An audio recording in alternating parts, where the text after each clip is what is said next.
이튿날 아침 세묘는 잠이 깨었습니다.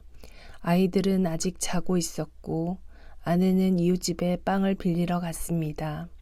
어제 온 나그네는 헌 바지와 셔츠를 입고 의자에 앉아 천장을 쳐다보고 있었습니다. 그 표정은 어제보다 밝아 보였습니다. 세면이 말했습니다. 어떤가 젊은이, 배에서는 빵을 달라고 하고 벌거벗은 몸은 옷을 달라고 하니 밥벌이를 해야 할 게 아닌가? 자넨 무슨 일을 할 줄 아나? 아무 일도 할 줄 모릅니다. 세면은 놀랐으나 곧 이렇게 말했습니다. 마음만 먹으면 되지. 사람은 무슨 일이나 배울 수 있어. 모두 일을 하니 저도 일을 하겠습니다. 자네 이름은 무언가? 미하일입니다. 미하일, 자네는 자신에 대해 이야기를 하려고 하지 않는데 그건 아무래도 좋지만 밥벌이는 해야겠어. 내가 시키는 일을 하면 밥을 먹여주겠네. 고맙습니다.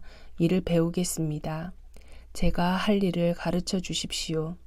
세묘는 실을 들어 손가락에 감고 매듭을 지었습니다. 어려울 건 없어. 자 보게.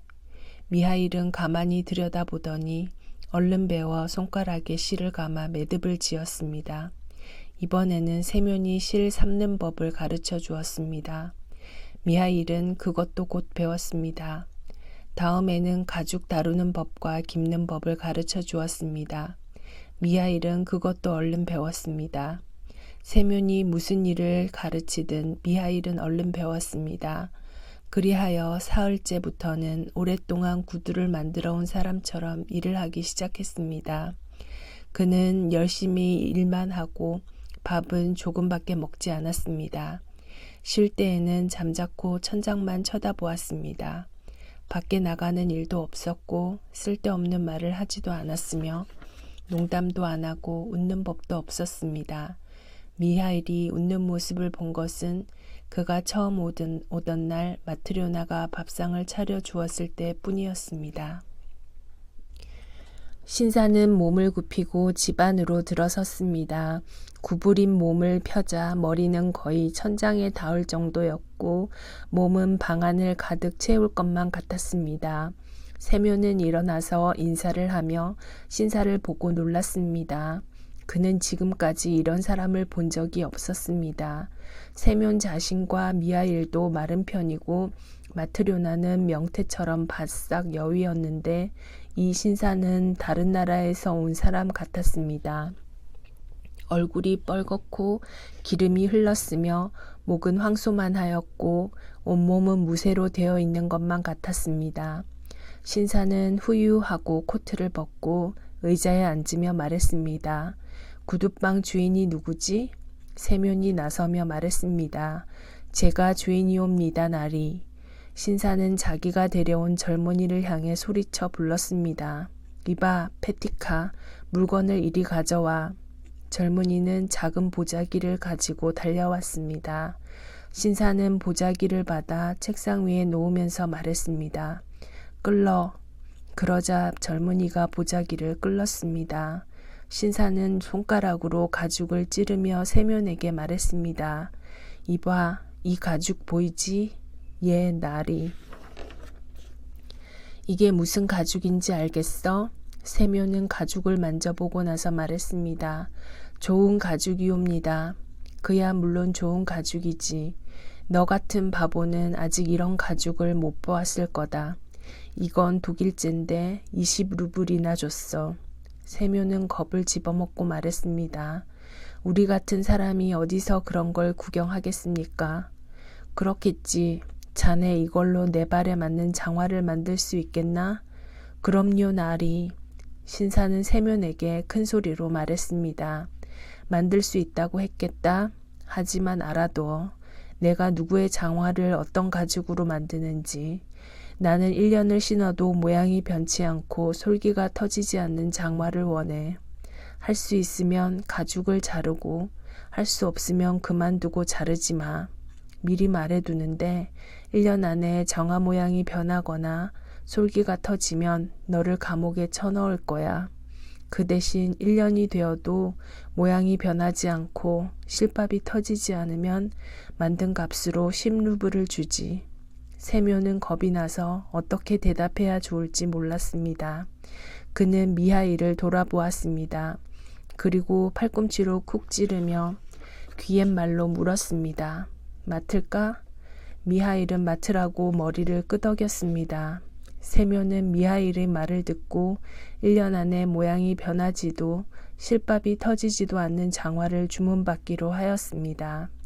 신사는 젊은이를 불러 왼쪽 신발을 벗기라고 하며 발을 내밀었습니다. 발을 재게. 세묘는 10베르쇼크 정도 길이의 종이를 잘라 붙여 바닥에 깔았습니다. 그리고 두 무릎을 꿇고 신사의 양발에 때를 묻히지 않으려고 앞치마에 손을 잘 닦은 다음 치수를 재기 시작했습니다. 발바닥을 재고 발등 높이를 재었습니다. 그리고 종아리를 재려는데 종이 양끝이 닿지 않았습니다. 신사의 장단지가 통나무처럼 굵은 것입니다. 이봐, 장단지를 좁게 해서는 안 돼. 세묘는 다시 종이를 덧붙였습니다. 신사는 가만히 앉아 양말 속의 발가락을 꼬물거리며 집안에 있는 사람들을 둘러보았습니다. 그러다가 미하일을 발견하고 물었습니다. 저 친구는 누구야? 우리 집 직공인데 그가 나리의 구두를 만들 것입니다. 이봐, 자네도 잘 기억해둬. 1년은 끄떡없도록 만들어야 해. 하고 신사는 미하일에게 말했습니다. 세면도 미하일을 돌아보았습니다. 그러나 미하일은 신사를 보지 않고 그의 뒤쪽 구석을 뚫어지게 바라보고 있었습니다. 마치 누군가를 꿰뚫어 보려는 것 같았습니다. 그러다가 미하일이 갑자기 웃으며 얼굴이 환하게 밝아졌습니다. 바보 자식, 왜 웃어? 기한 내에 만들도록 정신 바짝 차리는 게 좋을 거야. 그러자 미하일이 말했습니다. 필요하실 때까지 꼭 만들어 놓겠습니다. 좋아. 신사는 장화를 신고 모피 코트를 입고 문 쪽으로 갔습니다. 그러나 깜빡 잊고 허리를 굽히지 않아 문 위에 이마가 부딪혔습니다. 신사는 욕을 퍼붓고 이마를 문지르며 마차를 타고 떠나버렸습니다. 신사가 떠나자 세면이 말했습니다. 정말 대단한 사람이군. 몽둥이로 후려쳐도 안 죽겠어. 이마를 그렇게 부딪혔는데도 별로 아프지 않은가 봐.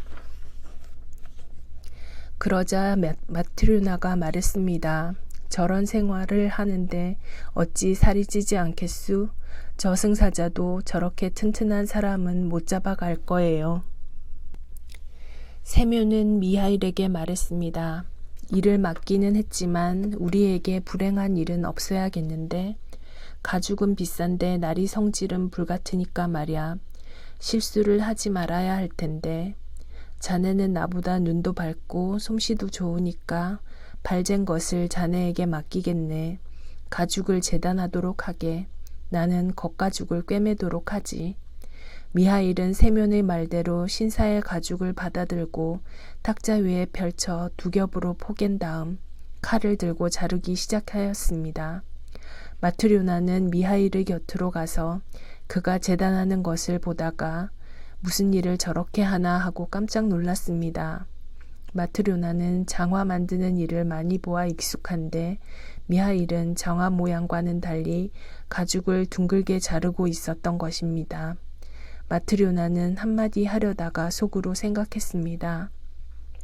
아마 내가 나리의 장화를 어떻게 짓는지 잘못 알아들었는지도 몰라. 나보다 미하일이 더 잘 알고 있을 테니 참견 말아야지. 미하일은 가죽을 자르고 실로 꿰매기 시작했습니다. 그러나 장화를 만들 때처럼 양쪽 끝을 꿰매는 것이 아니라 슬리퍼를 만들 때처럼 한쪽 끝만을 꿰매고 있었습니다. 마트료나는 그것을 보고 또 깜짝 놀랐지만 역시 참견하지 않았습니다. 미하일은 열심히 깁고 있었습니다. 점심때가 되어 세면이 자리에서 일어나 보니 미하일이 신사의 가죽으로 슬리퍼 한 켤레를 꿰매고 있었습니다. 세묘는 한숨을 내쉬었습니다. 이게 어떻게 된 일인가? 미하일은 1년이나 우리 집에 같이 살면서 한 번도 실수를 해본 적이 없는데 하필이면 지금 이런 실수를 하다니. 나리는 굽이 달린 장화를 주문했는데 평평한 슬리퍼를 만들어 놓았으니 가죽을 버리지 않았나. 이걸 나리에게 어떻게 물어주지? 이런 가죽은 구할 수도 없는데. 그래서 그는 미하일에게 말했습니다. 자네, 이게 무슨 짓인가? 내 목을 자르려고 그래? 나리는 장화를 주문했는데 자네는 무엇을 만들어 놓았는가? 이렇게 세면이 미하일에게 막 이야기를 꺼내는데 계단에서 쿵쿵 소리가 나더니 누군가 문을 두드렸습니다. 창문으로 내다보니 누군가가 타고 온 말을 붙들어 메고 있었습니다. 문을 열고 들어오는 사람은 바로 그 나리의 하인이었습니다. 안녕하십니까? 안녕하시오. 그런데 무슨 일로 왔나요? 그 장화 때문에 주인 마님의 심부름을 왔습니다. 뭐요? 장화 때문에요? 장화인지 뭔지 어쨌든 장화는 이제 필요 없게 되었어요. 나리는 돌아가셨으니까요. 아니 뭐라고요? 집으로 돌아가시던 길에 마차에서 돌아가셨어요. 마차가 집에 도착하여 내리시는 걸 부축하려고 가보니 나리는 가만히처럼 뒹굴고 계셨어요. 벌써 세상을 떠나 송장이 되어 누워 계셨던 거예요. 간신히 마차에서 끌어내렸죠. 그래서 마님께서 저를 여기로 보내며 이렇게 말씀하셨어요. 구두방 주인에게 가서 전해라. 아까 나리께서 주문하신 장화는 필요 없게 되었으니 대신 죽은 사람이 신는 슬리퍼를 빨리 만들어 달라고 말이야. 남는 가죽은 보내달라고 하고 그리고 만드는 동안 기다렸다가 가지고 와라고요. 그래서 이렇게 왔지요. 미하일은 남은 가죽을 둘둘 말았습니다. 그리고 다 만든 슬리퍼를 들고 탁탁 치더니 앞치마에 문지른 다음 하인에게 내주었습니다. 젊은 하인은 슬리퍼를 받아들고 인사했습니다. 안녕히 계십시오 여러분. 행운을 빕니다. 다시 1년이 지나고 2년이 지나 미하일이 세면의 집에 온 지도 벌써 6년이 되었습니다. 그는 전과 다름없는 생활을 하고 있었습니다. 아무데도 나가지 않았고 쓸데없는 말도 하지 않았으며 그동안 2번밖에 웃는 모습을 볼 수 없었습니다. 한 번은 이 집에 처음 오던 날 마트료나가 저녁 밥상을 준비할 때였고 또 한 번은 죽은 신사가 구두를 맞추러 온 것을 보았을 때였습니다. 세묘는 미하일을 아주 좋아하게 되었습니다. 그래서 이제는 그가 어디서 왔는지 더는 물어보지 않았고 다만 어디로 가버리지나 않을까 그것만이 걱정이었습니다. 어느 날 온 가족이 집에 모여 있었습니다. 마트료나는 난로에 냄비를 올려놓고 있었고 아이들은 의자 위로 뛰어다니기도 하고 창밖을 내다보기도 하였습니다. 세묘는 창가에 앉아 구두를 깁고 있었고 미하일은 다른 창가에서 굽을 붙이고 있었습니다. 그때 세면의 아들이 의자를 타고 미하일 곁으로 와서 그의 어깨를 짚고 창밖을 내다보며 말했습니다. 미하일 아저씨 저것 좀 봐요. 가게집에서 일하는 아주머니가 딸들을 데리고 우리 집으로 오고 있어요. 한 아이는 절름발이에요. 아이가 그렇게 말하자마자 미하일은 일손을 멈추고 문 쪽으로 고개를 돌려 밖을 내다보았습니다. 세면은 놀랐습니다. 지금까지 미하일은 창밖을 내다본 일이 한 번도 없었는데 지금은 창문에 얼굴을 갖다 대고 무엇인가를 열심히 바라보고 있었기 때문입니다. 그래서 세면도 창밖을 내다보았습니다. 한 여자가 집 쪽으로 오고 있었습니다. 옷을 말쑥하게 차려입은 여인은 모피코트에 쇼를 두른 두 여자아이의 손을 잡고 있었습니다. 아이들은 얼굴이 똑같아 누가 누군지 분간할 수가 없었습니다. 한 아이가 왼쪽 다리를 저는 것만이 달랐습니다. 여자는 바깥 계단을 올라와 현관으로 와서 문을 더듬더니 손잡이를 잡아당겼습니다. 문이 열렸습니다. 그러자 여자는 아이들을 먼저 들여보낸 뒤 자기도 뒤따라 들어왔습니다. 안녕하세요, 여러분. 어서 오세요. 무슨 일로 오셨는지요? 여자는 탁자 쪽으로 가서 앉았습니다. 두 여자아이는 낯선 듯이 여자의 무릎에 기대었습니다. 이 아이들이 봄에 신을 구두를 맞추려고요. 만들어 드리죠. 이렇게 작은 구두는 만들어 보지 않았지만 할 수 있습니다. 대다리를 달까요? 안에 천을 대어 만들까요? 우리 집 미하일은 솜씨가 보통이 아닙니다. 세묘는 미하일을 돌아보았습니다. 그런데 미하일은 하던 일을 멈추고 가만히 앉아 아이들에게 눈을 뗄 줄 몰랐습니다. 세묘는 그런 미하일의 모습을 보고 놀랐습니다. 실은 그도 두 여자아이가 귀엽다고 생각하고 있었습니다. 까만 눈동자에 뺨은 통통하고 살구빛이었습니다. 그리고 그 아이들이 입고 있는 모피코트도 숄도 멋진 것이었지만 그렇다고 저렇게 뚫어지게 바라보는 것은 이해할 수 없었습니다. 마치 두 아이를 아는 것만 같았습니다. 세묘는 이상하다고 생각하면서도 여자와 흥정을 하기 시작했습니다. 값을 정하고 발을 재야 할 차례였습니다. 여자는 절름발이 아이를 무릎 위에 앉히며 말했습니다. 이 아이 발로 둘의 것을 재면 돼요. 아픈 발은 한 짝만 짚고 성한 발은 세 짝을 지어주세요. 두 아이는 발이 똑같거든요. 쌍둥이예요. 세묘는 치수를 재고 절름발이 아이를 가리키며 말했습니다. 이 아이는 어쩌다가 이렇게 됐나요? 참 귀엽게 생겼는데 나면서부터 발을 저나요? 아니에요. 어머니에게 눌려서 이렇게 됐어요. 그때 마트료나가 끼어들었습니다. 여자는 누구며 쌍둥이는 누구의 아이들인지 알아보고 싶었던 것입니다. 그래서 이렇게 물어보았습니다.